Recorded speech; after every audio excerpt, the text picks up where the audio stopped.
Ja sam Davor i imam 10 godina.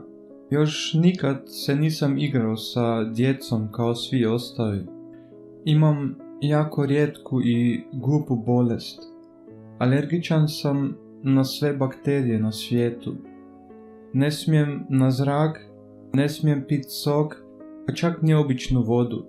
Ne, ja moram pit vodu koja je 10 puta filtrirana kako mi se ništa ne bi dogodilo. Već danima, godinama sjedim u svojoj sobi u zaštitnoj kućici i sanjam o svijetu izvan kuće. No sutra će sve biti potpuno drugačije. Moj je tata našao jednu doktoricu koja se specijalizirala u mojoj bolesti. Jedina je u zemlji i zato nas košta više nego imamo. Prodali smo auto i kuću samo kako bi si priuštili tretmane. Došao je veliki dan. Moji su roditelji spakirali stvari i ja sam napokon obukao zaštitno odijelo koje je doktorica Sam poslala za mene. Nakon 10 sati vožnje i uživanja u vanjskom svijetu smo napokon stigli. Stajali smo ispred kuće koja zapravo nije ličila na kuću nego više na dvorac od prije 100 godina.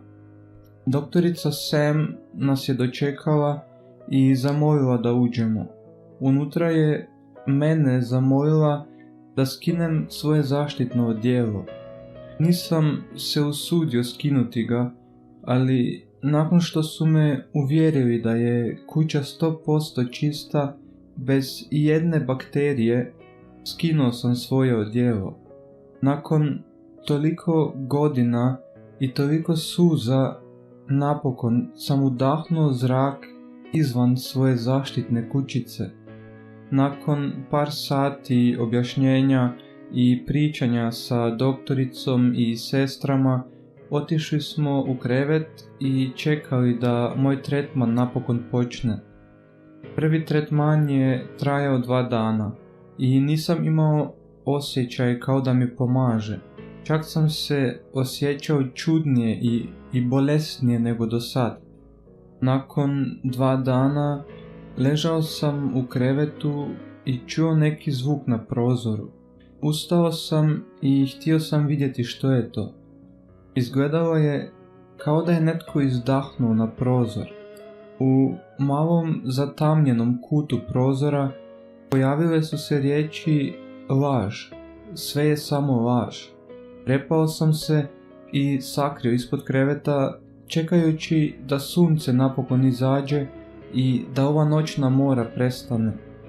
Sljedeći sam dan rekao svojoj mami da u ovoj kući sigurno ima duhova, ali nije mi povjerovala. Danas je 5. dan ovdje i moj drugi od ukupno 3 tretmana počinje. Trajat će 3 dana i trebao bi ojačati moj imunitet za cijelih 70% kako bi se moje tijelo napokon počelo braniti od bakterija. Nakon prva 2 dana pogledao sam se u ogledalu i nisam izgledao nimalo zdravo. Bio sam zabrinut i otišao sam kod svojih roditelja moleći ih da me odvedu doma. I oni su bili zabrinuti, ali doktorica Sam imala je 100% uspjeha na papirima. Svi pacijenti koji su bili kod nje otišli su doma potpuno zdravi i to je bilo jedino što je mojim roditeljima bilo važno. Molili su me da izdržim još tih par dana jer ću cijeli život biti zahvalan na tome. Sutra je zadnji dan drugog tretmana. Legao sam u krevet i sa strahom upao u san. U sredini noći probudio me plač koji je dolazio sa druge strane vrata. Bojao sam se, ali morao sam znati što se događa i tko tamo plače i zašto plače. Otišao sam do vrata i otvorio ih, no nije bilo nikoga. Pogledao sam u hodnik i na samom kraju vidio sam jednu djevojčicu koja mi je dala znak da priđem bliže. Kad sam napustio sobu i htio krenuti prema njoj, osjetio sam čvrsti stisak na cijelom tijelu. Duhovi su me uhvatili za noge i ruke i počeli su me vući kroz hodnik. Dovukli su me do prednjih vrata kuće i pokušavali su ih otvoriti sa svim silama. Ja sam plakao i vikao iz sveg glasa u nadi da će me moji roditelji ili doktorica čuti. Znao sam da ako se ta vrata otvore, ja ću u par sekundi biti mrtav, ali nije mi bilo jasno zašto, što sam im skrivio. Prije nego su uspjeli, moji su roditelji stigli i odnijeli me u dnevnu sobu. Ispričao sam im sve što se dogodilo, ali naravno da mi nisu povjerovali. Mislili su da me uhvatila panika i da sam htio pobjeći. Nakon što je i drugi tretman završio, osjećao sam se potpuno bespomoćno. Nikad u životu se nisam osjećao tako bolesno, no to je normalno ako je vjerovati doktorici. Jedan dan prije početka trećeg i posljednjeg tretmana ušuljao sam se u laboratoriji i odlučio sam malo istražiti. Nakon pola sata traženja naišao sam na stare akte pacijenata doktorice Sam. Imala je 4 pacijenta prije mene. Svi su bili djeca u mojim godinama i sudeći po slikama i njihovo se stanje pogoršavalo sa svakim tretmanom. No, najgore od svega bila je činjenica da nijedan od njih nije preživio treći tretman. Odjednom sam čuo korake, no bilo je prekasno. Doktorica je stajala iza mene, samo čekajući da me uhvati. Osjetio sam iglu na ruci i onda je sve postalo crno.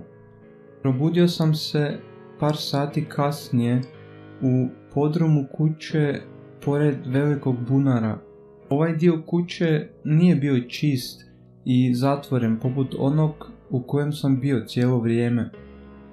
Ležao sam na zemlji i bio sam prljav, ali ništa mi se nije dogodilo. To mora značiti da sam napokon zdrav i da mogu doma. Vikao sam i zvao svoje roditelje.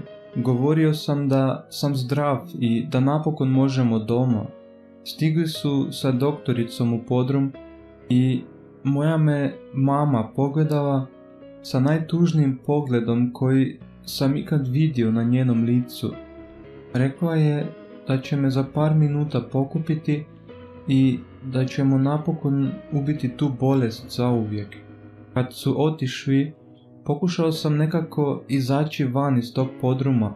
Sve sam pokušao kako bi pobjegao. Zar su moji roditelji stvarno takvi? Zar bi dopustili vlastitom djetetu da umre od ruke neke lude doktorice? Sa zadnjom snagom u tijelu sam uspio maknuti kamen koji je bio na bunaru i nisam mogao vjerovati svojim očima. Bio je dubok možda 1 metar i u njemu nije bilo vode, ali bila su trupla djece. Sva djeca koju sam vidio u onim aktama bila su bačena u ovaj prokleti bunar. Imao sam pravo. Od samog početka sam imao pravo. To znači da mi duhovi nisu htjeli ništa loše. Htjeli su me spasiti iz ovog pakla. Vrata su se otvorila i doktorica i njezine su me sestre uhvatile i opet mi dali injekciju. Probudio sam se na stolu u sredini kirurgije. Svi su bili tamo, moji roditelji, doktorica i njene sestre. Gledali su u mene bez jedne emocije u očima. Svoju sam mamu samo pitao zašto. Zašto mi je sve ovo učinila i zašto me jednostavno nije mogla voljeti. Rekla mi je da je pokušala, sve je pokušala da me zavoli i da me spasi, ali jednostavno nije moguće. I rekao je da je moj otac rekao da nikad neću postati poput njega, no lagao je. Moj je otac uvijek lagao. Bilo mi je dosta slušanja tih gluposti i postao sam ljut i bijesan. Doktorica Sam i njene sestre skinule su svoja odjela ispod kojih je bila njihova prava odjeća. Bile su časne sestre, svaka sa križem i svetom vodom u rukama, govoreći nešto o spašenju i o Bogu. U tom je trenutku sve postalo jasno. Nisam bio bolestan, kao ni sva djeca koja su bila tu prije mene. Trepnuo sam očima i pobjesnio. Moja je koža postala crvena. Moje su oči preplavile crnom bojom, dok sam potrgao sve što me vezalo za stol. Uzdignuo sam se nad svima i sve ih poubijao sa svojim nadprirodnim moćima. Zapalio sam cijelu kuću i odlučio otići daleko odavde. Kad sam izašao kroz vrata, ispred mene je stajao jedan čovjek. Nasmijao se i rekao mi da sam ja jedan od rijetkih koji je uspio preživjeti njegov izazov. Udario je štapom u pod, otvorivši zemlju ispod nas. Vječni plamen i krikovi smrti bili su točno ispod nas. Pružio mi je ruku i krenuo sa mnom u pakao, govoreći: sine, sad ćeš upoznati svoju pravu obitelj i sve moći koje posjeduješ.